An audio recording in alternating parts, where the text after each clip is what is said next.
10년이면 강산이 변한다, 그런 말을 우리가 잘 씁니다.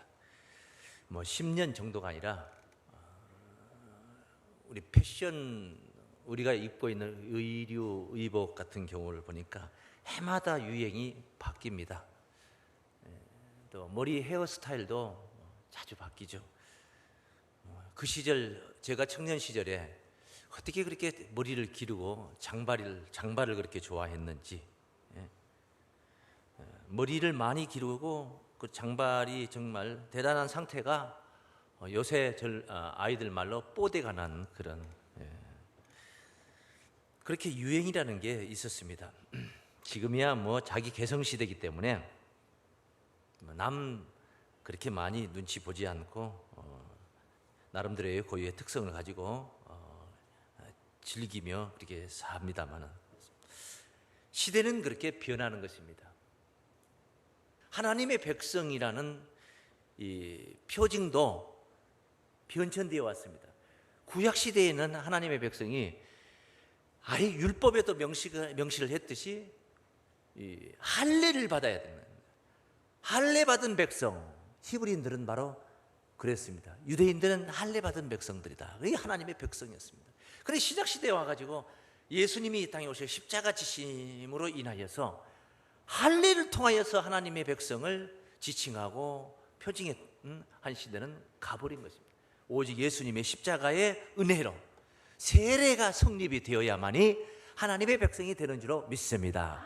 그렇게 좋은 이 세례라는 용어가 얼마나 좋습니까?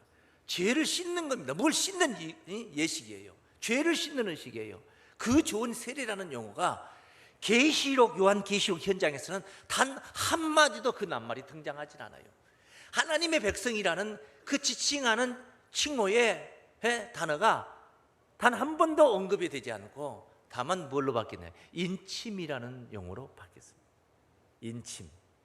아예 인침받지 않는 자들은 5개월 동안 환난을 받는데 사람이 죽고 싶어도 죽음이 저희를 피하리로다. 그때의 고통을 전갈이 사람을 쏘는 것과 같다. 그렇게 계시록 9장에서 언급을 한 말씀을 우리가 성경에서 만납니다. 은혜와 평강이라는 것도 그렇습니다. 우리가 무엇에 은혜를 받고 감동을 받고 충만해지며 무엇에 어떤 상황 속에서 우리가 평강을 누리면서 평안을 누리고 그래 행복해 할 수 있겠는가? 은혜와 평강의 이 사건도, 이 축복도 변천이 되어 왔습니다. 우리가 성장을 하면 사람이 태어나서 어머니의 태에서 태어나서 성장하면서 계속 그 은혜와 평강은 달라지는 것입니다. 추구하는 게 달라지는 것입니다. 갓난 어린아이에게 금반지, 금목걸이가 무슨 소용이 있겠습니까? 그저 시시때때로 적절할 때 젖을 물려주고 기저귀를 갈아주는 게 은혜와 평강인 것입니다. 요즘 초등학생들에게 은혜와 평강은 뭘까요? 아마 제가 이 설교를 하려고 생각을 해보니까 스마트폰이 아닐까 그런 생각입니다. 동료 친구들 다 가지고 있는 스마트폰을 자기만 가지고 있지 않으면은, 그래서 그 즐기는 시간에 이 전화기라는 것도 그랬습니다. 그냥 문자를 주고받을 수 있는 그런 기능이 있었을 때에 청소년들 무슨 엄지족이라고 그랬죠. 엄지족. 양 엄지를 가지고 계속 길을 횡단보도를 건너가면서도 이러고 가는 것이죠. 그런데 그 정도 가지고 이젠 만족하지 않습니다. 무선 인터넷으로 지구 반대편의 상황을 직접 지금 보는 시대, 시시각각 모든 국제적인 뉴스를 다 접할 수 있는 시대, 스마트폰, 은혜와 평강이 되겠죠. 그게 진짜 은혜와 평강이 아닙니다. 학생은 공부를 잘해야 됩니다. 할렐루야. 처녀 총각은 뭐가 은혜와 평강입니까? 잘생기면 되겠습니까? 미녀면 되겠습니까? 아닙니다. 좋은 직장, 그리고 좋은 배우자 만나서 결혼하는 게 은혜와 평강입니다. 부와 명예와 권세를 누리는 장년부, 미래가 보장이 안 되면은 한낮 잠깐 동안에 하늘에 나는 새도 떨어뜨린다는 그런 권세를 가져봤자 미래가 보장이 안 되면 소용없는 거예요. 우리의 육신도 노후 보장을 그렇게 기원하고 소망하며 준비하고 있지 않습니까? 갓난아기에게 무슨 노후 보장이 그게 은혜와 평강이겠냔 말이에요. 이제 초등학교 다니는 아이들에게 무슨 노후 보장 그런 걱정을 하고 그런 걱정 때문에 날마다 근심 어린 그런 밤을 새울 필요가 있겠냐고요. 나이가 들면서 그렇게 변천해 가는 것입니다. 하나님의 구원의 역사도 마찬가지입니다. 우리가 누릴 구원에 관해서 오늘 본문은 그 은혜와 평강에 관해서 말세의 어떤 은혜와 평강을 우리가 누리게 될 것인가, 이런 문제를 이제 다루게 됩니다. 계시록 1장 4절부터 5절 중반까지 읽었습니다마는 그 뒤에 나오는 5절 후미부터 6절까지 나오는 내용에 그 결말이 무슨 내용인가 하니, 우리를 사랑하사 그의 피로 우리 죄에서 우리를 해방하시고, 첫째, 그의 피로 우리 죄에서 우리를 해방하시고, 죄에서 해방이 된다. 죄에서 해방이라는 것은 그냥 단순히 죄에서 해방, 그걸로 끝나는 게 아니에요. 죄의 싹시라는 게 뭡니까? 사망이죠. 그러니까 사망에서 해방을 받는다는 말이고, 사망에서 해방을 받는다는 것은 영생한다는 말이에요. 그러니 거기에 구원이 있다는 거예요. 구원이 있다는 거예요. 구원이. 죄에서 우리를 해방하시고, 아예 해방을 시켜버린 겁니다. 한번 씻어주고 나서 또 더러워지면 내일 또 씻자, 그리고 또 모레 또 씻으면 되지 않냐, 이게 아닙니다. 그냥 아예 해방을 시켜버린, 해방을. 그렇게 해서 그 아버지 하나님을 위하여 우리를 나라와 제사장으로 삼으신 그에게 영광과 능력이 세세토록 있기를 원하노라 하고 6절을 그렇게 마무리하는 것입니다. 사실은 이 6절까지 오늘 본문을 이렇게 정해야지 설교가 심플하게 이렇게 이루어질 수 있는데, 시간이 한정되어서 짧은 시간에 많은 말씀을 다 할 수 없기 때문에 제가 5절 중반까지만 하고, 나머지 내용은 다음 기회에 또 잡아서 여러분과 함께 은혜를 공유하고자 합니다. 그리고 이제 4절 말씀에 보니까 본문, 요한은 아시아에 있는 7교회에 편지하노니 이제도 계시고 전에도 계시고 장차 오시리와. 참, 이제도 계시고 전에도 계시고, 이제 계시면 전에도 계신 분이 이제도 계신다 하는 말은 그건 이해가 되는 거예요. 전에도 계시고 이제도 계시고. 저도 개인적으로 10년 전에도 있었고 20년 전에도 있었고, 그 지금도 있고, 그거 맞는 말. 그런데 장차 오시리와, 장차도 계시리와, 그거 말이 되는 거예요. 그런데 장차 뭐예요? 오시리와. 지금 계신데 무슨 또 장차 오시리라는 말이 필요하냐고요. 여기 계신데 오신다는 말이 필요해요. 말이 안 되는 것 같죠. 말이 안 된 만큼, 이해가 되지 안 된 만큼, 그만큼 우리가 아직 깨달음이 부족하다. 그래서 이런 예배 시간 말씀을 통해서 깨달음을 충족해서 말이 되는 소리로 하늘의 메시지를 듣는 시간들이 바로 여러분의 오늘 이런 시간인 줄 믿습니다. 이제도 계시고 전에도 계시고 장차 오시리와, 그 보좌 앞에 7 영과, 무엇과 무엇과 무엇, 이렇게 3번을 언급합니다. 장차 오시리와, 그 보좌 앞에 7 영과, 또 있어요. 둘이 아니고 또 충성된 증인으로 죽은 자들 가운데에서 먼저 나시고 땅의 임금들의 머리가 되신 예수 그리스도로 말미암아. 예수님에 관해서는 수식어가 장황합니다. 장황해. 충성된 증인으로 죽은 자들 가운데서 먼저 나시고 땅의 임금들의 머리가 되신, 머리가 되신 예수 그리스도로 말미암아 장차 오시리와, 그 보좌 앞에 7 영과, 또 충성된 증인으로 죽은 자들 가운데서 먼저 나시고 땅의 임금들의 머리가 되신 예수 그리스도로 말미암아 은혜와 평강이 너희에게 있기를 원하노라. 그래. 할렐루야. 여러분의 있기를 축원합니다. 자, 은혜와 평강. 구약시대 이스라엘 민족들에게는, 백성들에게는 무엇이 은혜와 평강이었을까요? 이걸 생각해 봅니다. 구약시대 이스라엘 백성들. 구약시대 이스라엘 백성들이 전도하러 다녔다는 이야기 성경에서 보았습니까? 전도하러 다니는 거 봤죠? 성경에서. 뭐 사무엘이 막 전도하러 다니고, 엘리야가 전도하러 다니고.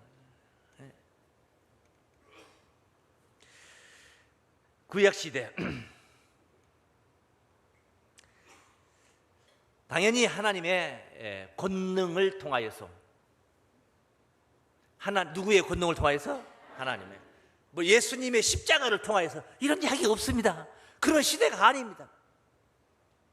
구약시대 다윗 왕이 예수를 잘 믿어가지고 구원받았다더라, 뭐 이런 거 없습니다. 그런 시대가 아니야. 다만 하나님의 권능으로 시브리 민족, 애굽에 종살이 하던 그 민족들에게는 가나안을 정복하는 게 은혜와 평강이었습니다. 무지무지 그 팔레스틴, 그 유럽과 아프리카와 아시아로 연결되는 그 길목, 거기에 길목 얼마나 참 요지의 땅인지 몰라요. 주변에 저 아라비아 사막이 있고 저 밑으로 사하라 사막이 있고 그런 열악한 그런 광야 같은 땅들이 있지만은 거기 하나님이 지목한 그 땅, 갈멜산에서 내려다 보이는 이스라엘 평야 그 비옥한 땅, 정말 그 땅을 차지하려고 주변 열강들이 얼마나 싸워왔습니까? 오직 그 땅을 정복한 나라가 강대국이고 강대국이 그 땅을 정복할 수가 있었고, 그래서 이스라엘 민족들도 그 수많은 세월 동안 유랑민이 되어가지고 저 러시아나 저 미국이나 유럽으로 유랑민이 돼서 나라를 잃고 그렇게 살다가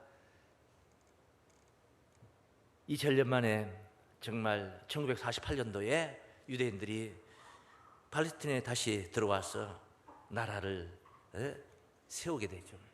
회복하게 됩니다. 저 백성들에게 예수 믿어서 구원받는다는 그런 은혜와 평강이 그런 시대가 아니었습니다.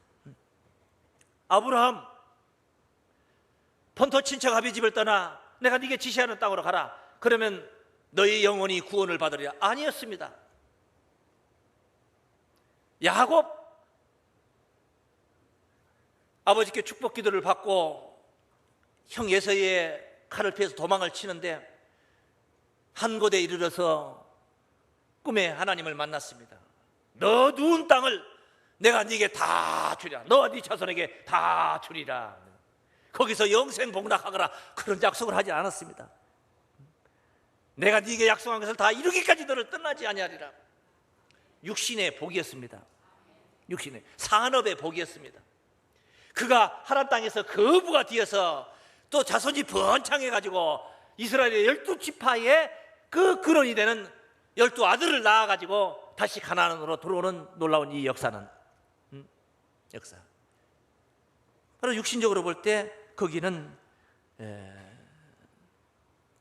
사실 육신의 안식, 그게 바로, 그래서 가나안 땅에 와서 안착하고 안정된 삶을 사는 게 그들에게 은혜와 평강이었던 거예요.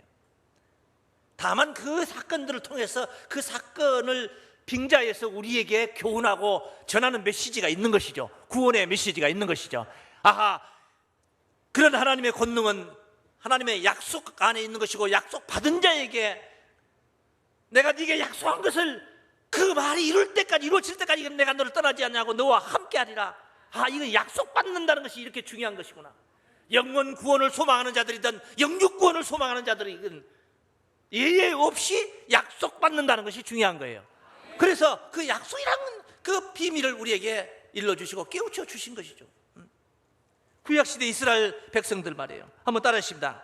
구약시대 이스라엘에게는 육신의 안식이 은혜와 평강이었다. 할렐루야. 그게 은혜와 평강이었던 거예요.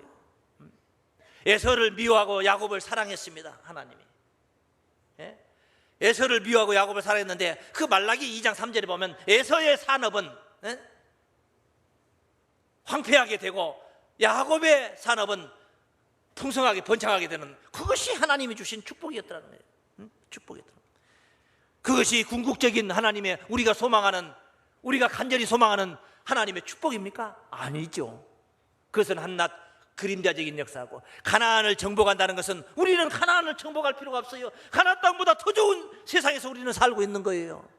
저 팔레스틴 거기 그 나라가 그렇게 좋다지만 그건 주변에 그런 사막지대 같은 그 가운데서 살기 좋은 것이지, 우리나라 이 사시사철이 있고 이렇게 물이 풍성하고 수목이 우거진 이런 땅에 비하면 그건 젖과 꿀이 흐르는 땅이 아닙니다. 여기가 더 좋습니다. 그런데 그 가나안을 젖과 꿀이 흐르는 복지의 땅으로, 약속의 본향으로 삼았다는 건 뭡니까? 그걸 그림자 삼아서 천국을 소망하라는 가르침인 줄로 믿습니다. 그런 이야기란 말이에요. 이렇게 구약시대 이스라엘에게는 육신의 안식이 은혜와 평강인데, 그럼 신약시대 그리스도인들은 무엇이 은혜와 평강이냐? 신약시대 그리스도인들은 무엇이? 따라하십니다. 신약시대 그리스도인들은 영혼 구원의 약속이 은혜와 평강이다. 세상에서는 좀 옹색하게 살고 핍절한 가운데 정말 곤고하게 산다 할지라도 내 영혼이 구원을 받는다, 내 영혼이 하나님 앞에 약속을 받아서 영생복락의 그 소망을 가지고 산다. 이게 은혜와 평강인 것입니다. 내가 이 땅에서 죽지만은, 이 몸은 죽어가지만은 새하늘과 새 땅에서 영생한다. 할렐루야. 그 신약시대 하나님의 백성들, 그리스도인들의 은혜와 평강인 겁니다. 이건 어찌해야 돼? 이 은혜와 평강을 누릴 수 있습니까? 한마디로 말하면 예수 믿어야 된다. 할렐루야. 예수 믿어야 가능한 거예요. 예수 믿어야 가능한 거예요. 영혼 구원 예수 믿어야 이루어지는 겁니다. 요한복음 3장 16절 말씀에서도 누구든지 저를 믿으면은 멸망치 않고 영생을 얻게 하려 하심이라. 영생을 얻게 해준다는 것입니다. 믿으면은 영생을 얻게 해준다는 거예요.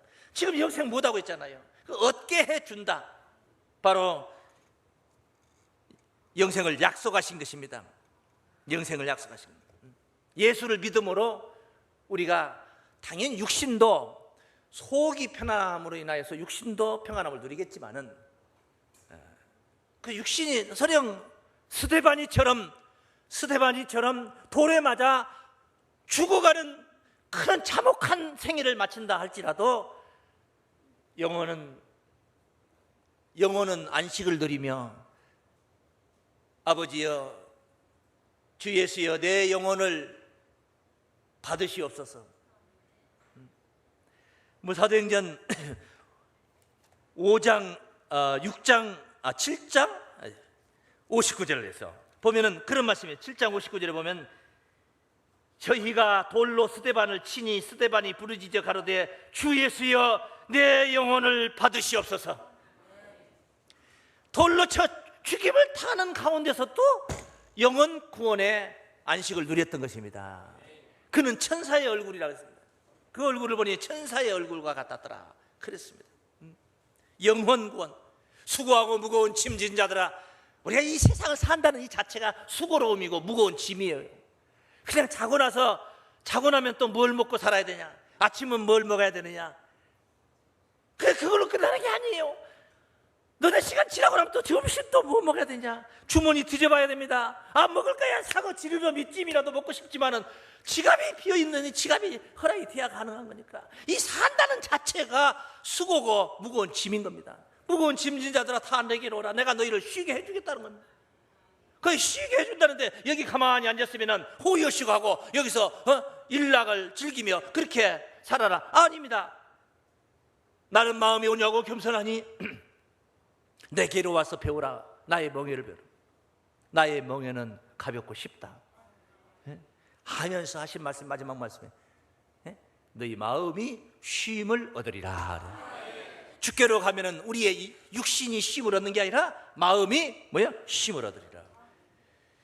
저 유랑민이 되어가지고 양을 데리고 다니면서 지금의 베두인들처럼 데리고 다니면서 유목민의 생활을 하던, 장막을 옮기고 또 옮기고 그것도 우기 때는 풀이 있으니까 좋습니다만은 건기 때는 풀도 없고 떼약 빼시고 얼마나 힘들겠습니까?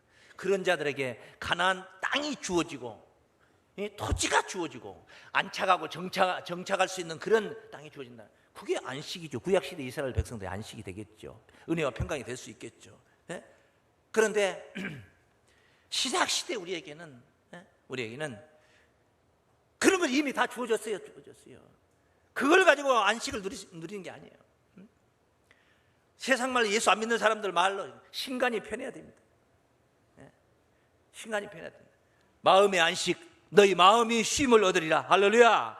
그 마음에 힘을 얻어서 얻는 거 바로 어디서? 예수 품에서 얻는 거예요. 예수 믿으면 힘을 얻는다. 영원, 우리의 믿음의 궁극적인 목적은 영원 구원인 줄로 믿습니다. 베드로전서 1장 8절에서 9절 말씀에 언급해요. 너희가 예수를 보지 못하여서 안 봤어요. 못 봤어요. 본 적 없어요. 그래도 사랑하는다. 사랑합니까? 네, 사랑하는도다. 딱 우리를 두고 하는 말. 이제도 보지 못하나. 어제만 못 본 게 아니라 오늘도 못 보고. 이제도 보지 못하나 믿고 말할 수 없는 영광스러운 즐거움으로 기뻐하니. 그러면서도 말할 수 없는 기쁨과 충만해요. 얼마나 충만한지 몰라. 기쁜지 몰라요. 행복하고 즐거움으로 기뻐하는 믿음의 결국. 따라 믿음의 결국. 곧 영원의 구원을 받음이라. 믿음의 결국은 뭐라는 거예요? 영원의 구원이다. 육신은 좀 불편하고 힘들어도 우리의 영혼이 구원을 받는다는 사실, 정말 얼마나 참으로 다행스러운 일입니다. 그런데 이제 이것이 우리 그리스도인들의 은혜와 평강인데, 오늘 본문을 통해서 또 논하고 있는 은혜와 평강, 말세를 살아가는 성도들의 은혜와 평강, 그게 아니라는 거예요. 그게 다가 아니라는 거예요. 예수 잘 믿고 죽어서 천국 가는 것만 은혜와 평강이 아니라는 거예요. 지금까지는 계속 예수 잘 믿고 죽어서 평강. 권사님 소망이 뭡니까? 저야 목사님 예수 잘 믿고 충성하다가 죽어서 천국 가는 게 소망이죠. 장로님은요, 나도 마찬가지, 너도 마찬가지, 나도 마찬가지. 말세를 만난 자들 아닙니다. 왜? 말세라는 것은 세상으로 본다면 끝이고 하나님 나라로 본다면 시작입니다. 세상이 끝나고 새로운 세계가 열리는 거예요. 예수가 오심으로 인하여서 다시 오시는 우리 주님을 통하여서 세상은 마감이 되고 마감하고 이제 하나님의 나라가 시작이 되는 겁니다. 할렐루야. 그게 말세예요. 말세. 그런 말세를 만난 자들, 다시 말씀드리면 이 계시록이 이루어지는 현장에 살고 있는 자들, 이런 사람들은 죽어서 영원 구원 받는 게 아닙니다. 당장에 우리 주님이 오늘 지금 설교하고 있는 이 현장에 주님께서 이제 다 끝났다, 세상은 끝나고 이제 천국이다 하고 만약에 여기 나타나신다면, 그럼 우리는 아직 안 죽은 상태에서 죽어보지도 못하고, 경험은 재산이라는데, 죽어본 적도 없는데, 아직 죽어본 적도 없는데 천국 가자고 그러는 거야. 그래요. 죽어보지도 못하고 천국 가. 그래가지고 베드로가 무슨 이사야가 누가 와서 뭐 죽음이라는 것에 대해서 얘기하면은 나는 알 수 없다. 우리는 뭐예요? 경험이 없는 거지 뭐. 죽음이라는 거. 그런 건 경험 안 해도 좋습니다. 말세를 만난 자들의 은혜와 평강, 마지막으로 이 말씀을 전하고자 합니다. 한번 따라하겠습니다. 말세를 만난 자들은 하늘 보좌에 이르는 영육구원이 은혜와 평강이다. 하늘 보좌가 이루어진다는 거예요. 하늘 보좌 막연하잖아요. 하늘 보좌 막연하잖아요. 예수님이 보좌 우편에 계신다. 그 우편에 계신데 어디 달나라에 있다는 거예요? 은하계에 있다는 거예요? 어디 태양 저 너머에 어디 있다는 거예요? 뭐 어디 계시다는 거예요? 아니면 푸른 창공 어디에 그냥 의자가 하나가 쫙 있는데, 보좌가 하나 의자가 있는데 빛깔번쩍한 게 있는데 거기 하나님이 앉아 계시고 예수님도 그 옆에 딱 앉아 계신, 뭡니까? 하늘 보좌 정말 궁금합니다. 궁금합니까? 500원. 소문만 들었습니다. 궁금하면 500원 내야 된다는 소문만 들었어요. 제가 우리 성도님들이 저한테 해서 그래서 500원 뺏긴 적이 있어서 하는 말입니다. 계시록 4장 말씀을 한번 봅니다. 계시록 4장 1절 말씀에 보면 이 계시록 4장은 전장에 걸쳐서 하늘 보좌에 관한 이야기를 다루고 있습니다. 뭐 이런 이야기 다 설명 들을 수는 없고 한번 간단하게 봅니다. 이 일 후에 내가 보니 하늘에 열린 문이 있는데, 하늘에 열린 문이 있었으니 문이 열렸다는 건 이 하늘의 세계가 보이겠죠. 그러면 내가 들은 바 처음에 내게 말하던 나팔 소리 같은 그 음성이 가로되 이리 올라오라. 하늘이 열렸는데 그리 올라오라. 이후에 마땅히 될 일을 내가 네게 보이리라 하시더라. 마땅히 될 일, 이 후에 마땅히 될 일, 틀림없이 이루어질 이야기단 말이에요. 그것을 보여주겠다. 하늘 문을 열어놓고 올라오라. 이제 보여주겠다. 하늘로 올라가면 뭐가 있냐? 그래 보니까 이후에 마땅히 들리라 보니까 내가 성령에 감동하였더니. 그럼 올라간다니까 무슨 뭐 그 하늘 육신적인 공중 하늘이라면 어떻게 올라가야 돼요? 비행기 타고 올라가야 돼요. 예?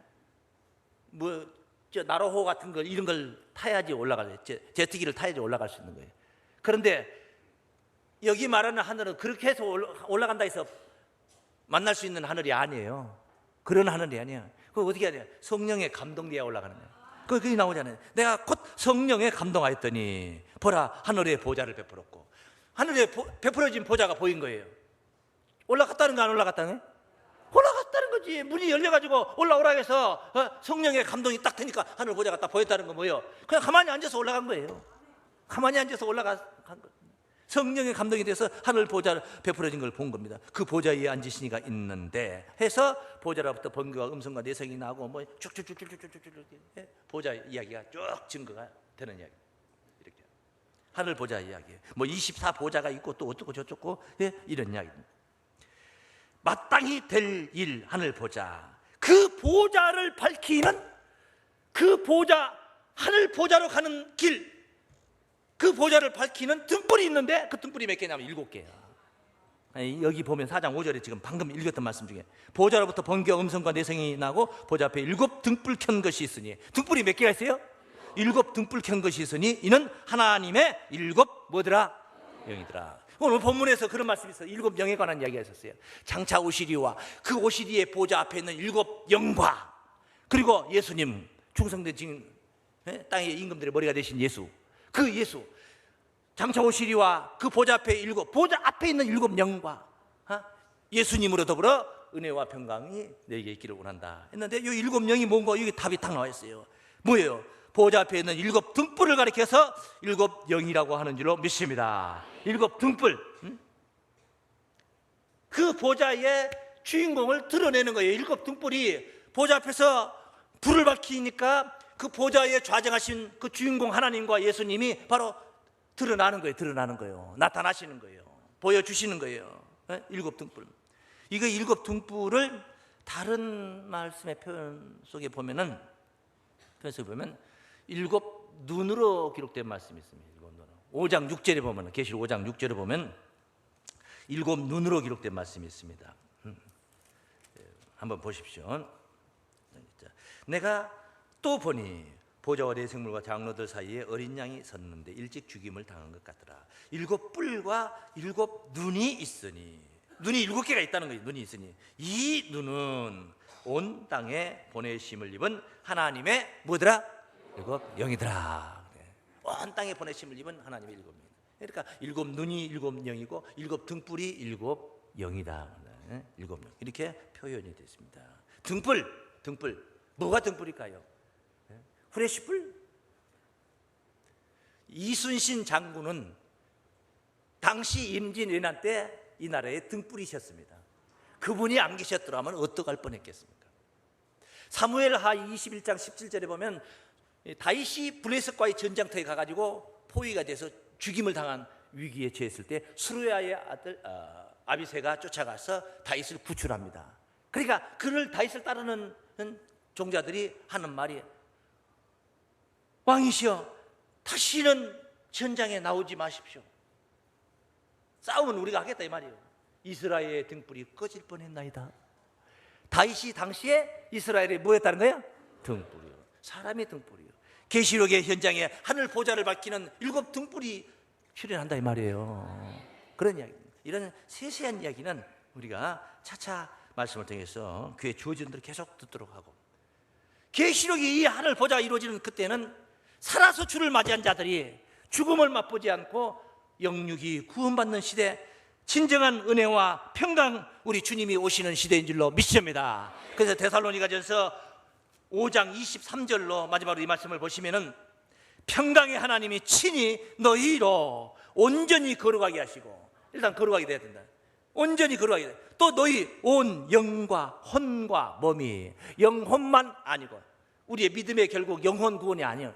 영혼 구원이에요. 그런데 여기서는 뭘 논하냐? 영과 혼뿐만 아니라 몸이 우리 주 예수 그리스도 강림하실 때에, 예수님 오실 때에, 세상은 끝나고 천국은 시작되는 날, 할렐루야, 오실 때에 딸이 흠없게 보존되기를 원하노라. 이 축복이 오늘 여러분들의 있기를 축원합니다. 말세를 사는 성도들로서 영육구원이 여러분의 있기를 주의 이름으로 축원합니다.